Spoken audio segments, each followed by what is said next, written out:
Vamos. Boa noite a todos. Boa noite a todos. Boa noite. Agora sim. Comemos fermento. Agora vamos falar. Eu amo o sul de Minas, né? Cada vez que eu venho aqui, conheço pessoas, cidades diferentes, né? Quando a gente se distancia da nossa casa, né? Mas aqui eu não me sinto só, porque eu sei que tem pessoas generosas, amigas. Quando a gente vai lá em Santa Rita, Sapucaí, quando a gente passa por Campanha, por todas as cidades, a gente se sente muito querido, muito abraçado, né? Sente falta da família um pouquinho, né? Mas estou muito feliz de estar aqui com vocês na noite de hoje, para falar de Jesus, né? Para falar de uma pessoa que rompeu os séculos, e antes e depois dele, para falar de um Jesus crucificado, não para falar de um Jesus preso a uma cruz ainda, um Jesus que não nos ajuda, um Jesus aposentado pelo INSS, né? Ele não é aposentado, está vivo. Eu nunca vi, né? Mas está vivo. Não sei se o ataquei em outra encarnação, mas vivo ele está.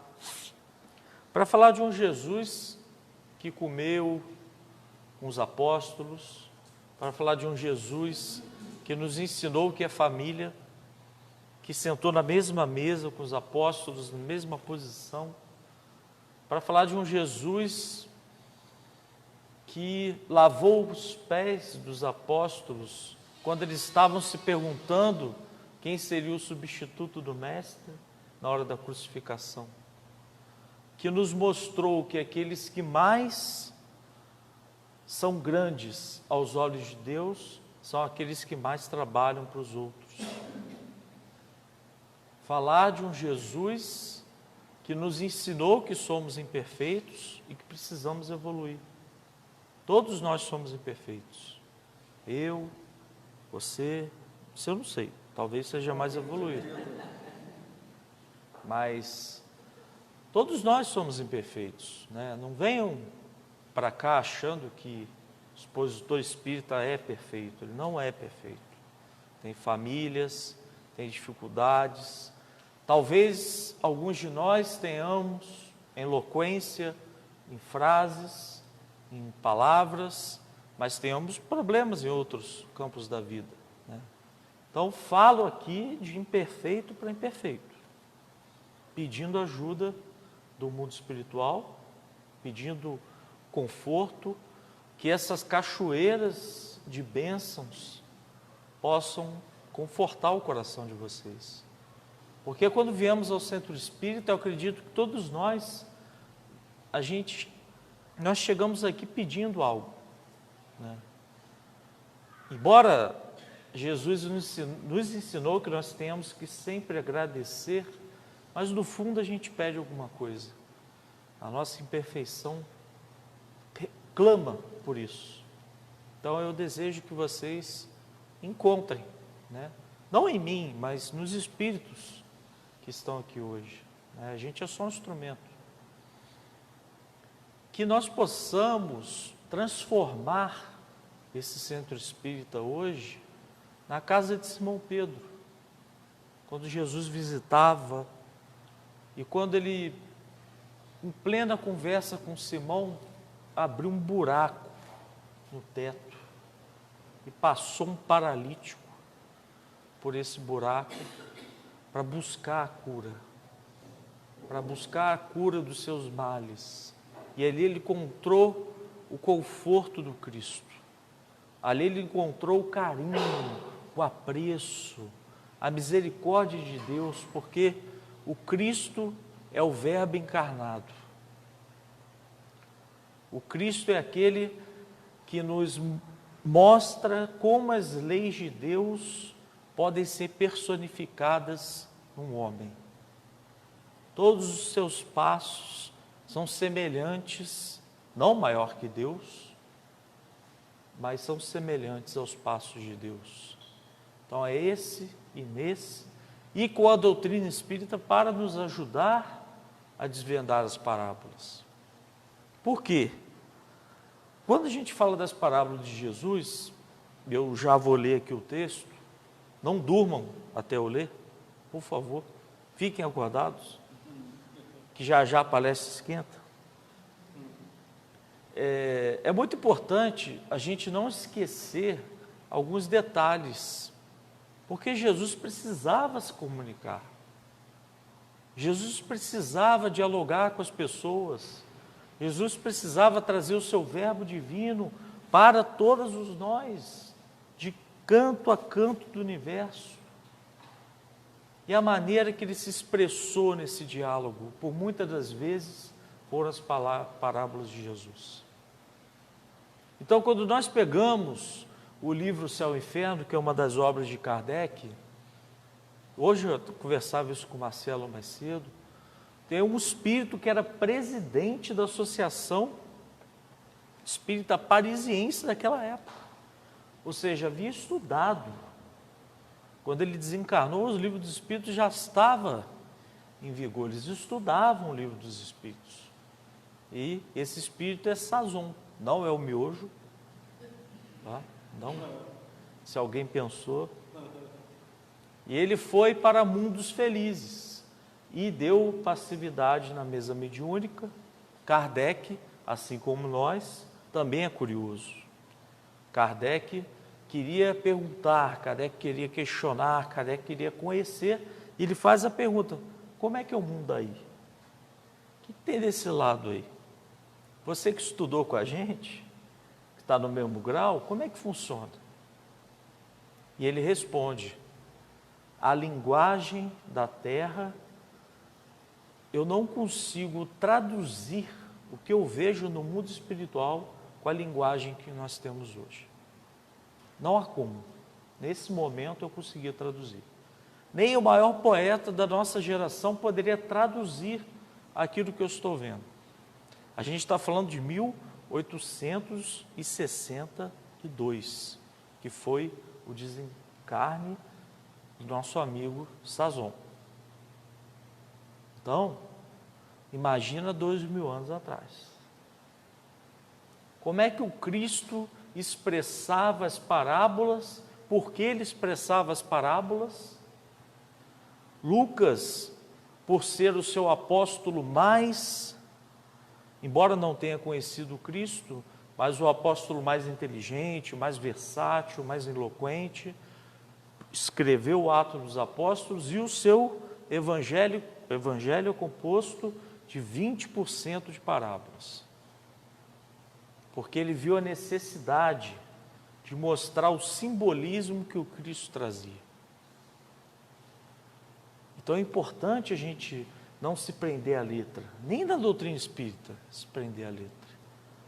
Mas, como Kardec falou, se prender à essência, ao conteúdo, ao ensinamento moral que diz. Não ficarmos presos em fórmulas. Não é possível medirmos o amor de Deus. Não é possível, na condição que estamos, usar uma régua para medir o outro. Não é possível calcular curas. Não é possível calcular a misericórdia. Não é possível calcular a tolerância. Mas quando nós nos aproximamos do Cristo e estamos conectados com essa espiritualidade, a gente já começa a sentir uma paz. E é isso que a gente vai buscar. E a parábola da noite de hoje é uma parábola, por favor, não durmam até eu terminar de ler a parábola. Ela é grande, mas tem ensinamentos maravilhosos. E Jesus diz, por isso que eu falo, o reino de Deus se assemelha. Naquela época não havia expressão esferas espirituais. e muito menos plano espiritual. Jesus falou, o máximo que ele disse foi: o meu reino não é desse mundo, porque ele estava falando do mundo espiritual. Então, o reino de Deus, o reino dos céus, então ele repete isso inúmeras vezes. Então, ele já está explicando como é o mundo espiritual. Por isso é importante aquilo que nós falamos anteriormente. O reino de Deus se assemelha a um rei que, querendo festejar as bodas do seu filho, despachou seus servos a chamar para as bodas os que tinham sido convidados. Estes, porém, recusaram a ir. O rei despachou outros servos com ordem de dizer, da sua parte aos convidados: preparei o meu jantar. Mandei matar os bois e a todos os meus cevados, que eram os novilhos, as ovelhas da época. Tudo está pronto, vinde às bodas. Eles, porém, sem se incomodarem com isso, lá se foram, um para a casa do campo, outro para o seu negócio, outros pegaram dos servos e os mataram, depois dele haverem feito muitos ultrajes. Sabendo disso, o rei se tomou de cólera, mandando contra eles seus exércitos, exterminou os assassinos e lhes queimou a cidade. Então, já temos dois convites. E depois, então disse aos seus servos: o festim de bodas está inteiramente preparado, mas para o que eles foram chamados não eram dignos. E depois as encruzilhadas, e chamai para as bodas todos quantos encontrardes. Terceiro chamado. Os servos então saíram pelas ruas e trouxeram todos que iam encontrando, bons e maus. A sala de bodas se encheu de pessoas que se puseram à mesa. Em seguida, o rei, para ver o que estavam na mesa, e dando a um homem que não vestia a túnica especial, disse-lhe: meu amigo, como entrastes aqui sem a túnica nupcial? O homem guardou silêncio. Então disse o rei à sua gente: atai-lhe as mãos e os pés, e lançai-o nas trevas exteriores. Aí que haverá prantos e ranger de dentes, porquanto há muitos chamados. Famosa frase: poucos escolhidos. Então, meus amigos, vamos começar a falar da parábola, porque Jesus falava com simbolismo. Isso tem tudo a ver com o que a gente vive. São 3 chamados, 3 convites. São quantas revelações? 3. Será que foi algum acaso? Que Jesus convida 3 vezes? Então, existe uma primeira revelação feita aos hebreus que acreditavam no Deus único. O grande problema dessa revelação é que os profetas daquela época morreram, foram mortos, foram assassinados, ninguém acreditava neles. Alguns deles, como Zacarias, disse que o Cristo, o Messias, prometido por Deus, entraria com um burrinho em Jerusalém. Davi, o grande Davi, o rei Davi, disse que o mestre seria crucificado e diria: tenho sede. Como as pessoas daquela época, que estudavam de forma intensa, principalmente os fariseus, principalmente as pessoas de maior conceito intelectual, não perceberam que aquele era o Messias? Outro profeta disse: o Messias nascerá na cidade de Belém. Onde ele nasceu? Na cidade de Belém. Será que não dava para conjugar? Será que não dava para perceber pelas ações do Cristo que aquele era o Messias? Que aquele era o Messias prometido, aquele Espírito governador do planeta, que desceu para nos convidar para as bodas? Quando Moisés recebe a Torá, ele recebe um ensinamento. E as 12 tribos de Israel andavam em forma de cruz. Será que é o acaso? Passaram 40 anos no deserto, andando em forma de cruz.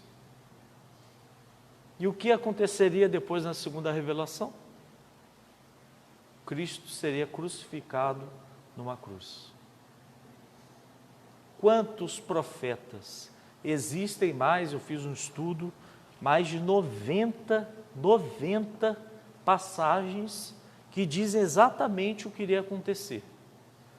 Quando você lê Isaías 53, você tem um making off mais completo do que o próprio evangelho da morte do Cristo. É só ler o capítulo.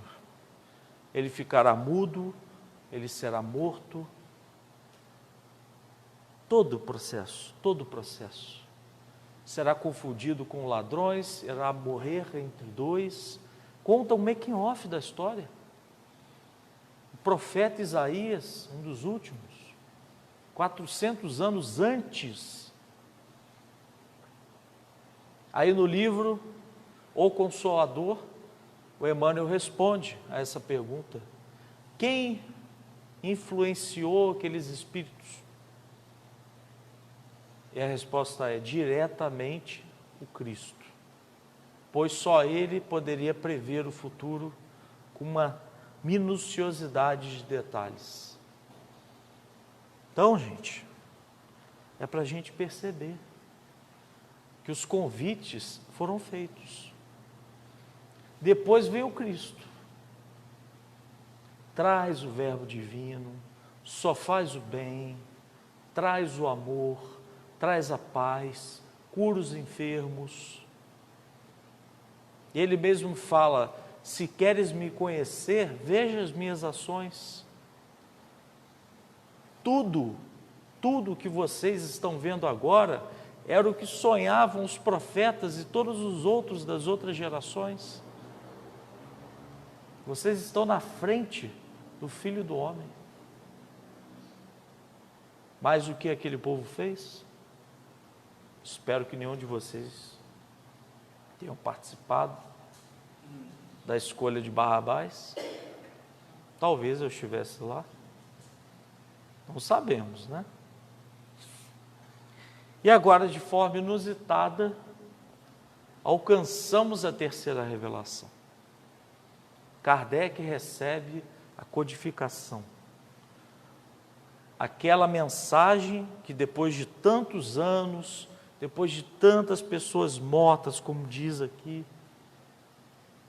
tantos profetas, Ian Rus, que é uma das encarnações de Kardec, tantas pessoas que vão para a fogueira, Joana d'Arc, tantas pessoas que buscam libertar o pensamento humano da escravidão, da ditadura, dos poderes do mal, ou da ausência do bem, depende do ângulo que a gente enxerga. E estamos de frente da doutrina espírita. E a reflexão, a primeira reflexão que eu faço hoje, para vocês de verdade, isso eu me faço todos os dias, e eu também gostaria de repassar para vocês. Como vocês querem ser vistos daqui a 500 anos, tendo passado pela doutrina espírita? Os espíritos se comunicando conosco, mensageiros, servos, como Francisco Cândido Xavier, Eurípides Barçanufo, Bezerra de Menezes. Quantos apóstolos do Cristo retornaram alguns apóstolos, outros mais evoluídos, outros menos evoluídos, para nos apresentar a verdade, para que nós possamos nos libertar da verdade. E isso é sério, a gente precisa fazer uma reflexão. Porque o que a parábola diz é que Deus investe na gente. São os investimentos espirituais que são feitos em nós. E o que eu vou fazer com esses investimentos? O que eu vou fazer com a misericórdia de Deus, que já me ensina que eu sou imortal? O que eu vou fazer com a misericórdia de Deus que diz, já avisaram vocês? Vai todo mundo aqui desencarnar? Não é assustador? Para mim é. Ainda é. Todo mundo, gente, até o Marcelo vai desencarnar. Cadê a presidente do centro? Zilar, né? Vai desencarnar. Vai demorar, né? Uns 200, a quarta revelação chega, ela está aí. Que nem a Rainha Elizabeth. Ela não desencarna. Acho que o príncipe Charles vai antes. Por isso que o filho, o neto já até desistiu. Você viu que ele abdicou? Deve ter recebido um chamado espiritual e falou: desiste, que nessa você não vai ser rei.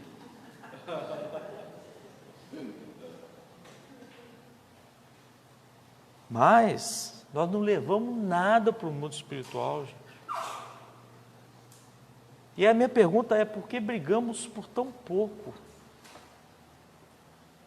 Por que brigamos por coisas tão pequenas? E quando a gente chega do outro lado, os espíritos mandam as mensagens e falam: meu Deus, eu briguei por coisas tão pequenas. Porque talvez um perdão tenha salvado uma encarnação.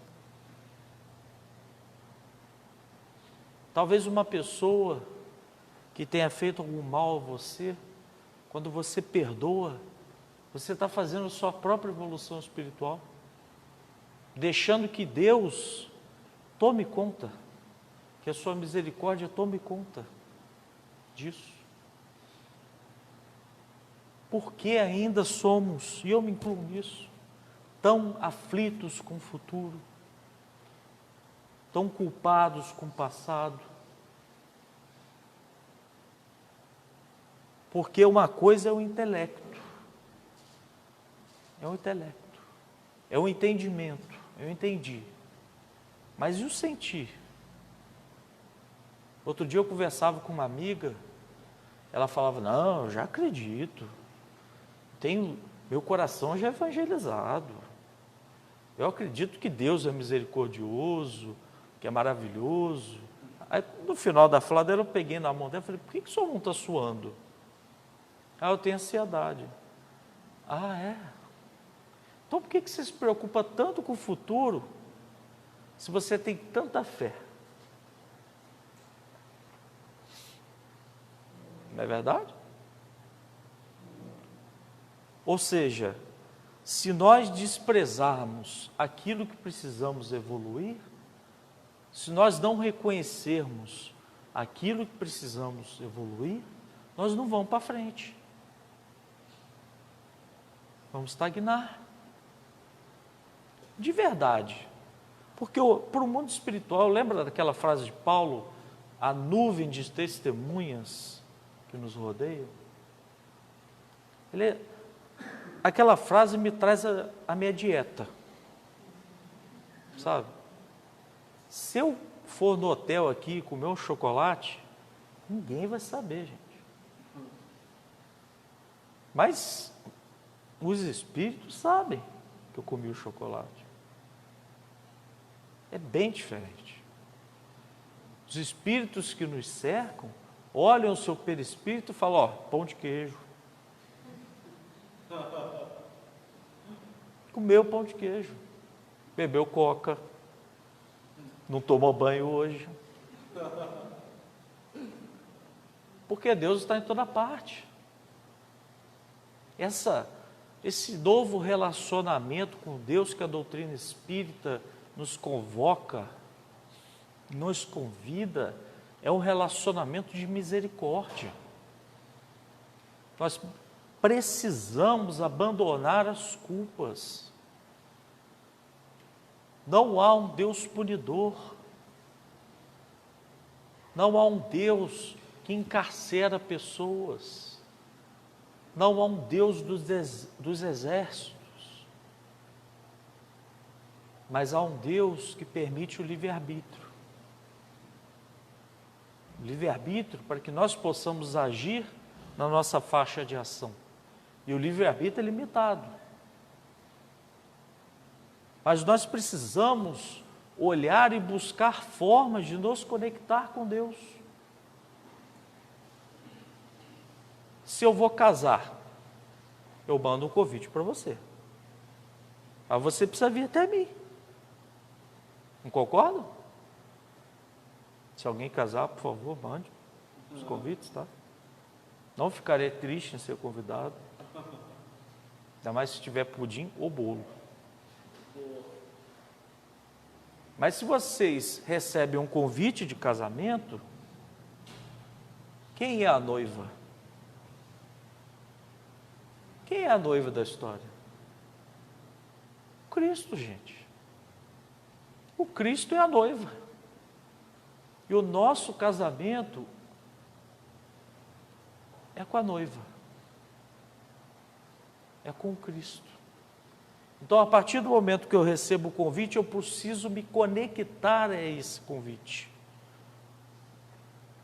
Eu acho tão estranho, porque quando a gente gosta de alguém assim, perfeito, a gente quer casar, quer ter filho, quer formar uma família, né? Depois briga, separa, volta, né? Agora, com Cristo a gente não quer casar. O Cristo não vai te magoar. O Cristo não vai te fazer sofrer. O Cristo não chega atrasado. O Cristo deve lavar a louça. Era carpinteiro, lavar a louça para ele deve ser muito simples. E vai lavar o seu pé também. Ainda lava o seu pé? Nossa Senhora. Tratamento especial, né? Camarote celestial. Porque nós precisamos nos conectar com Deus. E no próximo livro, infelizmente a gente não pôde trazer esse livro hoje, né, que é muito bacana, fala de conexão com Deus. Tem uma frase de João Evangelista que a gente abre o livro e diz: como você pode amar a Deus que você não vê, odiando alguém que você vê? Como? Filosófico. E coloca a gente numa saia justa. Como? Como eu vou amar a Deus que eu não vejo, odiando uma pessoa que eu estou vendo?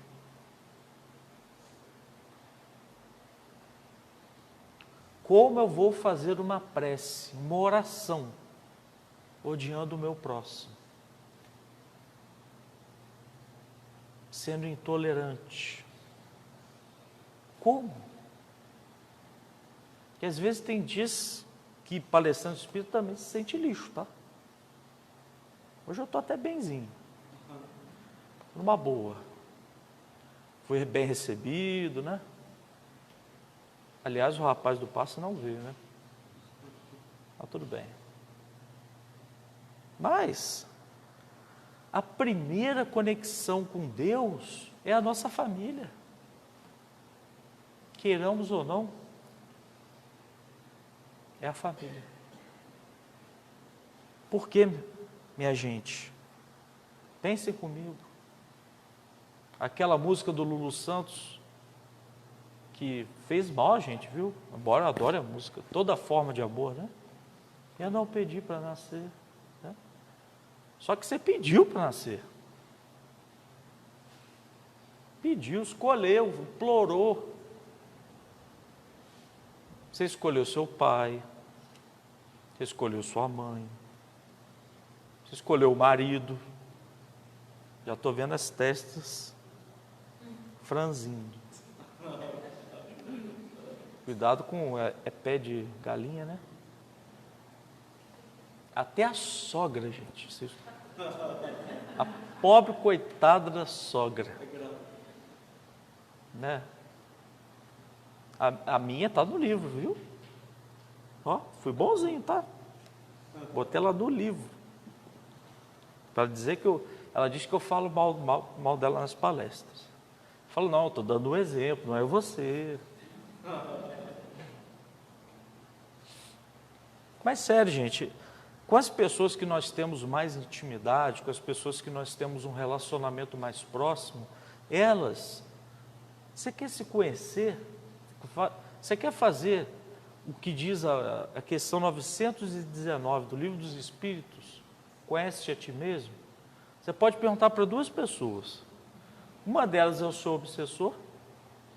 Ele vai te dizer na hora quais são todos os seus defeitos. O problema é que ele não fala as qualidades, porque todos nós temos qualidades.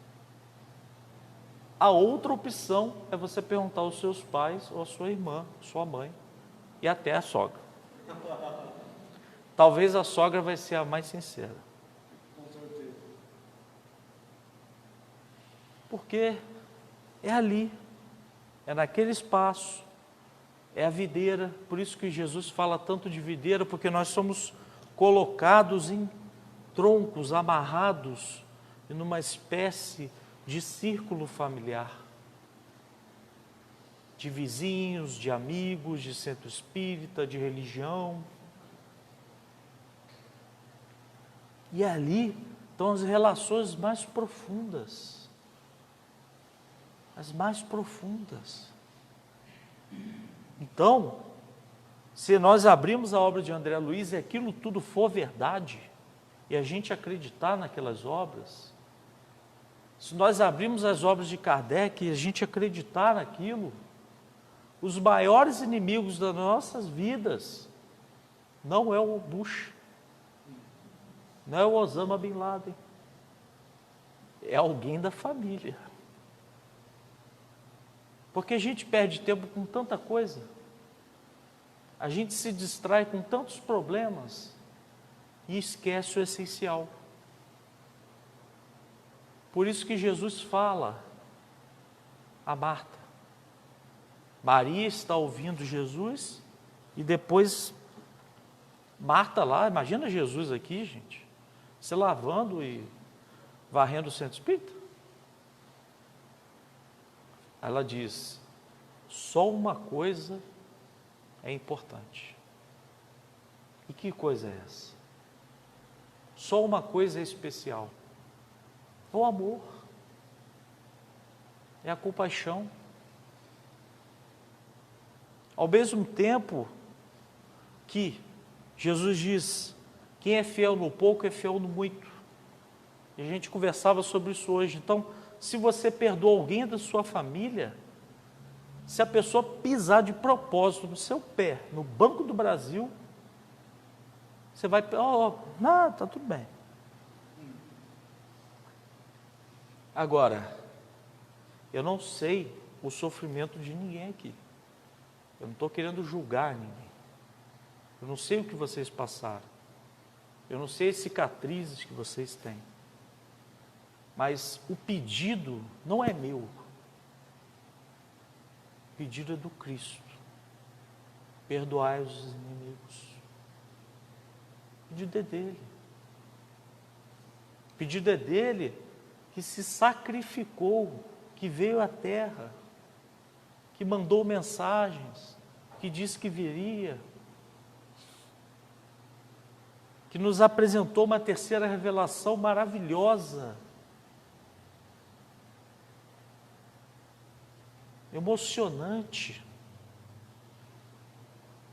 Alguns psicógrafos, como o amigo Júlio Carvalho, que eu estive lá em Pratinha, gente, 700 pessoas chorando, recebendo as cartas dos filhos que morreram.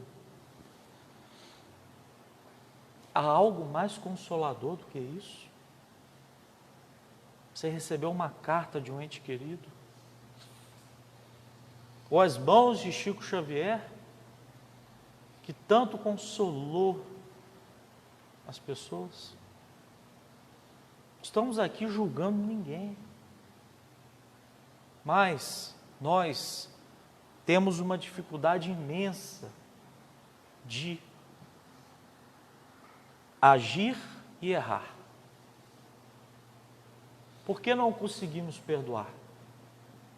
Por que não conseguimos oferecer o perdão a outro? Isso é importante. Porque o perdão é uma espécie de conexão com Deus. Porque se buscamos harmonia com as leis divinas, o perdão é fundamental. Só que, alguém gosta de errar? Alguém já abriu o Facebook e falou, olha, hoje eu mandei meu chefe tomar café. Hoje eu acordei de ovo virado, não disse coisas tão lindas para minha esposa. Já viram? Não, tem um festival de selfies. A pessoa está lá. Semana retrasada, estava pensando em suicídio. Hoje está botando gratidão. Né? A pessoa levanta da cama, escorrega, torce o pé. Vai para o trabalho, briga com o chefe. Meio-dia antes de almoçar, chega o zap da sogra, querendo modificar a comida de Natal. Dá 3 da tarde, você briga com a esposa, por causa da sogra. Aí você sai para fazer um esporte, pega um peso, cai, torce, quase quebra a coluna. Aí você chega em casa. Aí bota lá, TBT gratidão. Aí os outros vão se achar medíocres. Vão achar que a vida deles é uma porcaria. Porque nós não falamos a verdade uns com os outros. Certa feita eu participei de uma palestra lá em Juiz de Fora e eu encontrei um amigo que era da farra. Não vou mentir para vocês. Já fui da banda dos... Lá no Nordeste é arretados, né? Então eu encontrei, eu falei, gente, eu estou morrendo de vergonha. E eu fiquei com medo, eu chamei minha noiva e falei, não vou fazer a palestra, vou embora. Vou embora. Gente, a gente ia para a noite, bebia, fazia um monte de coisa. Poxa, não estou me sentindo bem, eu vou embora. Ela falou, faz o seguinte, eu vou sentar na esquerda e ele está na direita. Olha só para a esquerda. E você faz a palestra. Mas eu fiz gente, foi um sofrimento. Talvez a pior palestra da minha vida. Aí chegou no final da palestra, ele me abraçou e falou assim, estou envergonhado. Eu estou aqui tentando me erguer e você já é palestrante espírita. Putz, cara. E sabe o que eu pensei? Eu estou envergonhado. Porque nós fizemos tanta besteira, agora eu estou aqui parecendo um hipócrita. Você vê que coisa boba? Vê que coisa boba? Né? Porque aos olhos de Deus nós somos amados, profundamente amados por Deus. E qualquer pessoa tem chance de se reabilitar. Qualquer pessoa tem chance de se reerguer. Qualquer pessoa tem chance de se levantar. Quantas vezes o Cristo falou e disse em voz alta, levantai e andai. Ande. Levanta e anda. Quantas vezes? Quantas vezes ele falou para os que ele curava, o que queres que eu faça? Porque ele dá opção para você. Porque o processo de cura também é um processo de conexão com Deus. Só que Hipócrates, me deixa desconcertado. Quer dizer, todas essas frases deixam a gente desconcertados, né? Primeiro, Emmanuel fala para a gente tratar o familiar igual visita. Porque para a família, chega uma visita, né? Aquela coisa, né? Aquela xícara mais bonita da sua casa, aquele pano, né? Lindo, tem até cheiro de novo, né? Aquela colherzinha para o café com açúcar, tudo separadinho. Aí quando é seu familiar, o copo é de requeijão. Se não te derem um copo de plástico, tenha sorte de comer naquele pequenininho. Ó, não deu tempo de lavar não, viu? É verdade? Aí você fala, gente, como é que eu vou fazer isso com a minha família? Mas tem algumas figuras bem... Sempre é uma mãe, né? Ou uma avó que monta aquela mesa, aquela coisa gostosa. Mas desconcerta a gente, né? Por exemplo, Hipócrates diz, pai da medicina grega diz, se queres refletir sobre a sua cura, já pensou em mudar as atitudes que o adoeceu? Vamos dar um exemplo. A gente vem aqui na casa espírita, recebe o apoio espiritual. Existem movimentos da nossa alma que é através da nossa vontade, que é o nosso centro de forças, que é o nosso presidente da República interno, que nos adoentou. Porque, gente, eu era tão feliz, eu disse isso lá em Campanha, né? Quando eu via no centro espírita, eu tomava uma água fluidificada e ia embora achando que tudo ia dar certo. Mas é um ato legítimo. Para mim, naquela época, era. Mas eu venho aqui no centro espírita, eu tomo um passe, recebo o apoio dos amigos espirituais, que não se engane, estão em toda parte, também estão na igreja católica, estão na igreja evangélica. Deus não é espírita, Deus é espírito. Né? Mas se eu continuar com os mesmos comportamentos, eu continuarei adoecido.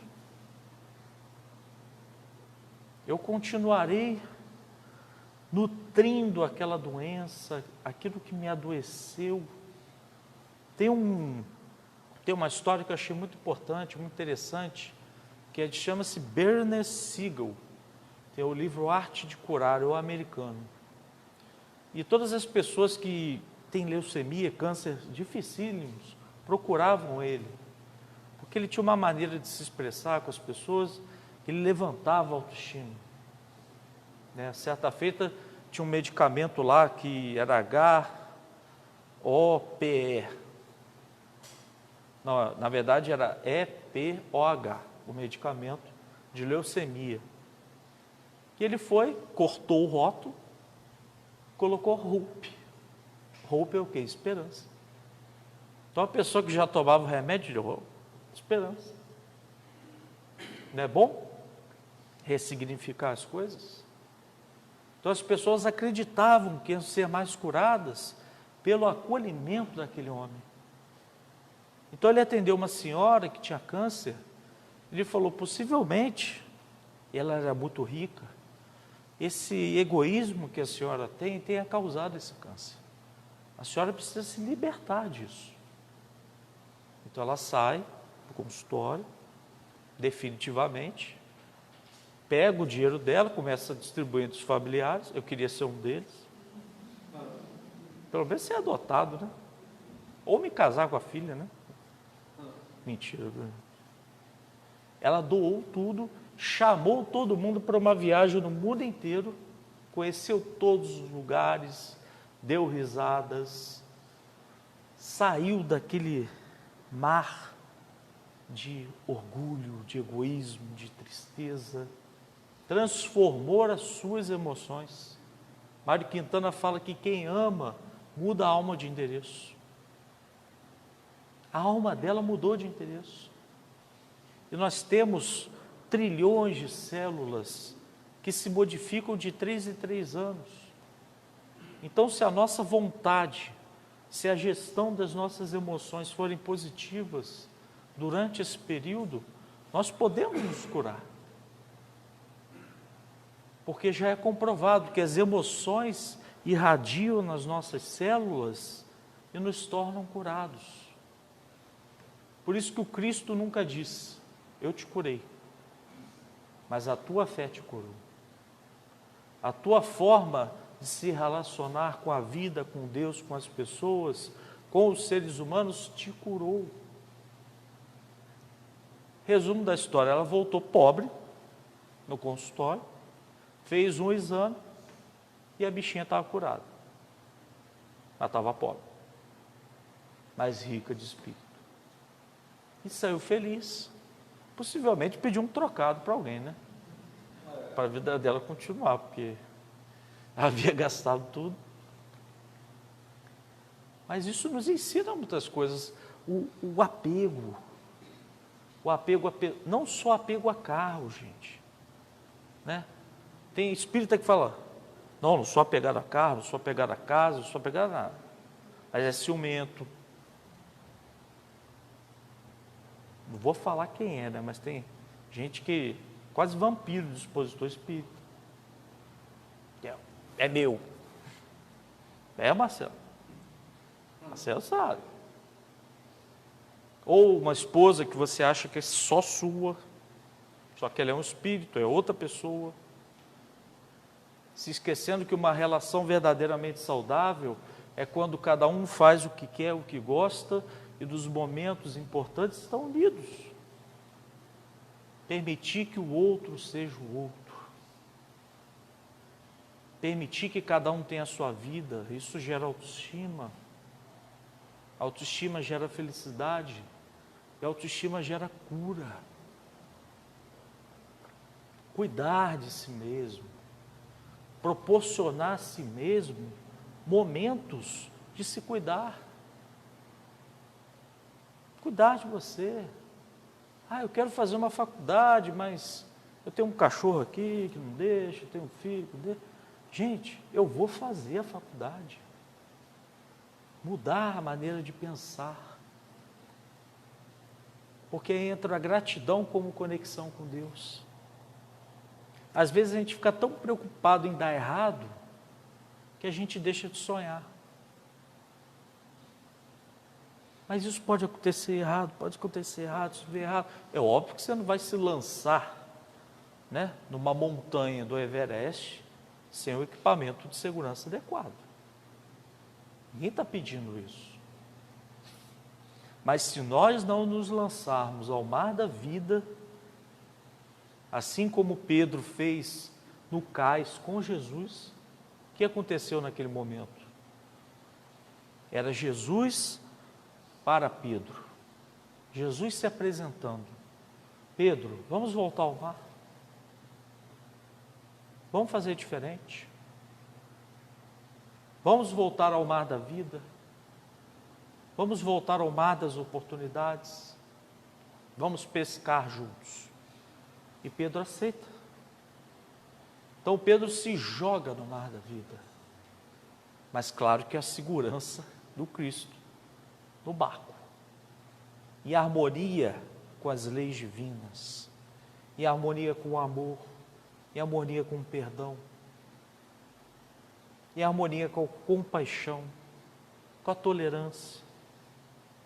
Estava harmonizado. E tem uma hora que ele fala: joga a rede. Mas como assim? Eu já joguei, não deu certo. E faz parte da nossa natureza esse medo. Porque o rio, antes de virar mar, ele morre de medo, né? Ele transborda de medo. Só que esse medo não pode paralisar a gente. Esse medo não pode trancafiar a gente numa gaiola. Se nós desejamos alguma coisa, a gente tem que correr atrás dela. Ele fala: joga a rede. Porque às vezes na vida as coisas não acontecem, mas é porque ainda não é hora de acontecer. Mas se você seguir confiante, firme, trabalhando, sendo bom. Será que Deus é tão ruim? Aí temos que repensar a relação com Deus. Porque quando Ele joga a rede, Ele tem uma fartura de peixes. E ficar grato. Porque existe a gratidão passiva. Que é aquela gratidão, meu filho passou no Enem, graças a Deus. Existe a gratidão passiva de alguém fazer alguma coisa com você e você ser educado com ela. Gratidão, isso não é gratidão. Gratidão é o hino de louvor à vida. Gratidão é você valorizar o seu corpo físico. Gratidão é você observar que você tem uma família e outras talvez não tenham. Gratidão é você saber que o ar que você respira te mantém vivo. André Luiz, lá no prefácio de Nosso Lar, diz, arrependidíssimo, ele fala, olha, eu acordava todas as manhãs, olhava para o sol e não agradecia a oportunidade de estar vivo. Não é triste? Porque só olhava para os problemas, só olhava para as dores, só olhava porque não vai dar certo. E o processo de reclamação.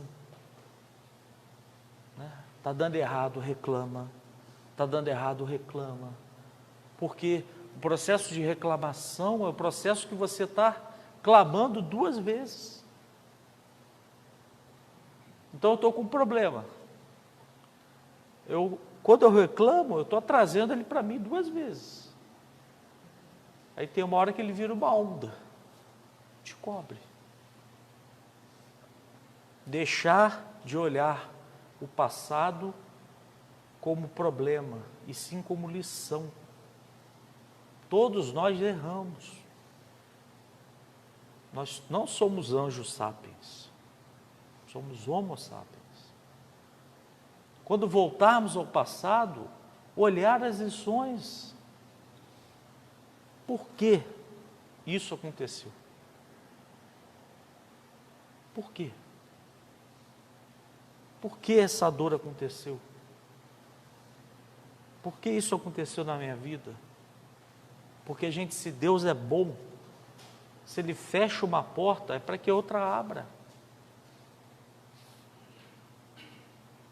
E a gente conversava que a ilusão é saborosa, né? Errar é magnífico. Tem um expositor, Haroldo Dutra Dias, que é um dos autores também do nosso livro, que ele diz que é uma sensação de Disneylândia. E é mesmo, né, gente? Vamos falar sério. Vou viajar para a Europa, vou gastar tudo. Vou pegar o cartão de crédito, vou comprar roupa. Às vezes uma sensação. Só que é diferente, porque quando você desilude, é uma bênção. Porque você fala, poxa, graças a Deus isso aconteceu para que eu acorde. Graças a Deus isso aconteceu para que as minhas mãos estejam no caminho certo. E todos nós aqui passamos por isso. Qual a lição da minha doença? Qual a lição da minha perda? Qual a lição das minhas perdas materiais ou espirituais? Quais são essas lições? De olhar a vida com gratidão. Porque já está provado cientificamente que quando olhamos a vida com gratidão, nós aumentamos os níveis químicos de serotonina, nós nos tornamos mais leves. A química do cérebro é alterada. É um remédio. A gratidão é um remédio.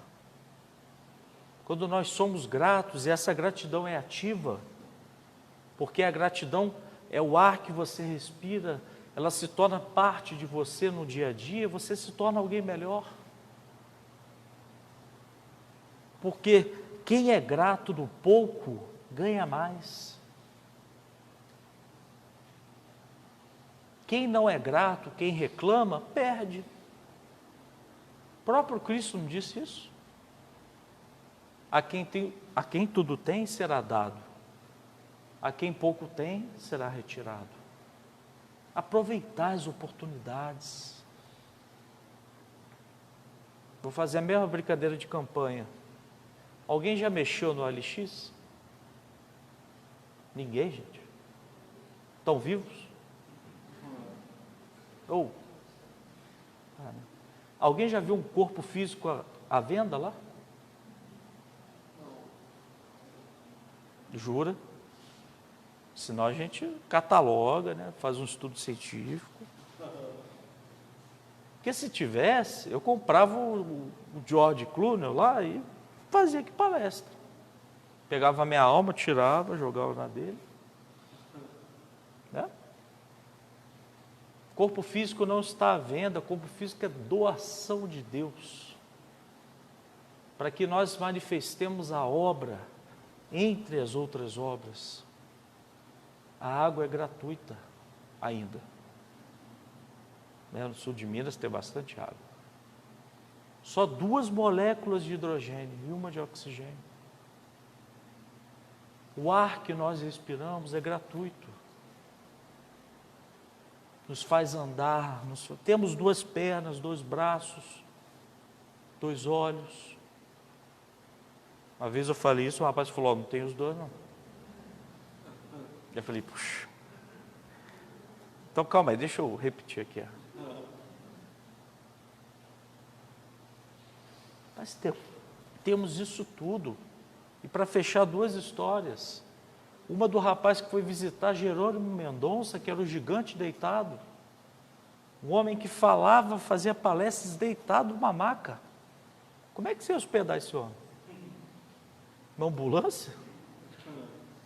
Como? E o homem havia perdido tudo. Perdeu casa, perdeu empresa, propriedades, já havia perdido o amor dos filhos. E isso acontece com a gente. Então ele se aproxima de Jerônimo Mendonça e ouve uma gargalhada gostosa. Porque dizia que ele dava uma gargalhada gostosa. Aí ele falou, meu filho, você perdeu tudo, né? Mas aí, você está com 2 pernas, 2 braços, 2 olhos, 1 língua, vai correr atrás da tua vida. Vai correr atrás dos teus sonhos. Acerta a direção.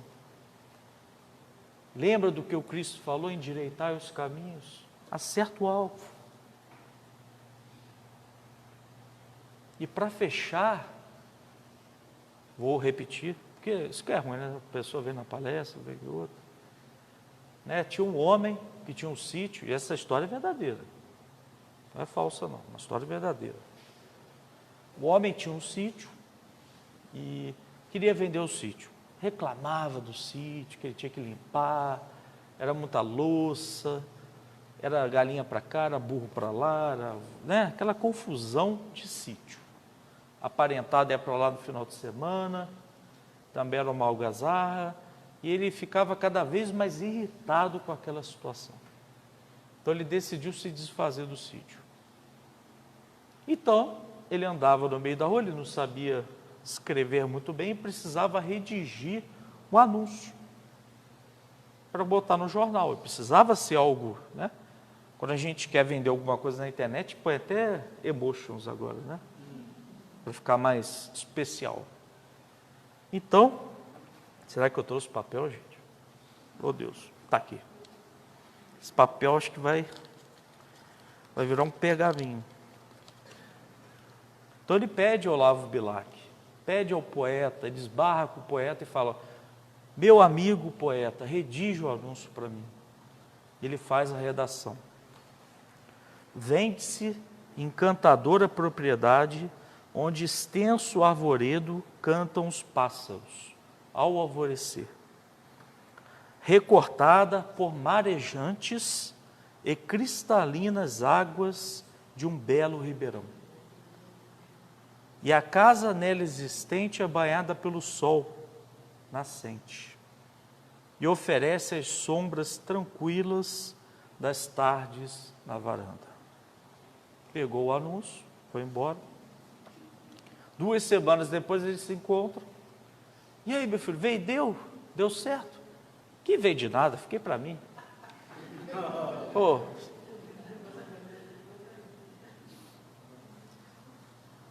espero de coração, gente, que vocês possam valorizar a vida de vocês, a família de vocês, que vocês consigam ver o outro ângulo das coisas. Não é fácil, mas eu desejo que vocês tenham abundância e vida, porque o Cristo prometeu isso para a gente. E se nada der certo, Ele falou que nunca iria nos abandonar, até o final dos séculos. Muito obrigado, parabéns, obrigado pela paciência, com Deus.